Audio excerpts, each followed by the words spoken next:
da etrafında o çocuğun başında dönüyor. Yavrusunu almış ya, kuş dinin mensuplarını. Bakın çiçeğe, böceğe, dağa, taşa, insan, değil insana. Herkese bu kadar merhametli. O un torbası delikmiş meğerse, Allah şimdi razı olmayacak ya, kim olursa olsun. Bak Yahudi'ye iftira atıyor. Getiriyor bunu. Şimdi bu karşı tarafta din düşmanı birisi. Sen buna ceza verirsen Müslümanlara yazık olmaz. Ey bu aslın 20. yüzyılın, bu 21. yüzyılın Ulu Camisi'nde namaz kılanlar. Vallahi bunların hepsini başta kendi nefsime söylüyorum. Sahabe ve peygamber ahlakından kul hakkı ve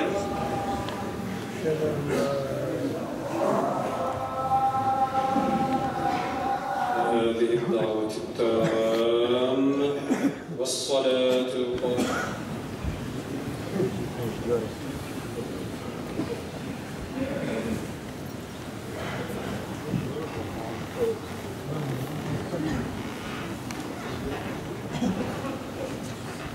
Gün gelir nimete nail olur şükrederiz. Gün gelir sıkıntıyla karşılaşıp mümince karşılamaya gayret gösteririz. İbadetlerin özü olan duadır. Onun eşsiz kudreti karşısında zayıflığımızı itirafımızdır. Onun kulluğumuzu arz edip, ona kulluğumuzu arz edip, ondan yardım istemektir. Bize bizden daha yakın olan Rabbimiz, gizli ya da açık,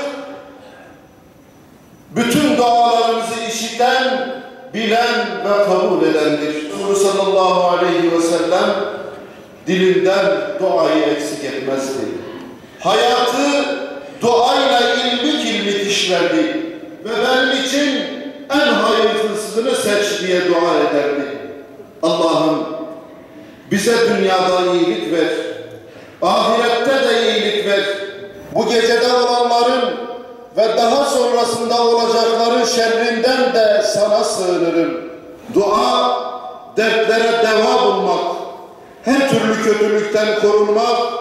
وعلى آل إبراهيم في العالمين إنك حميد مجيد عباد الله إنك سميع قريب مجيب الدعوات يا رب العالمين اللهم انصر من نصر الدين واخذل من خذل المسلمين وانصر جيوش المسلمين ومع سائر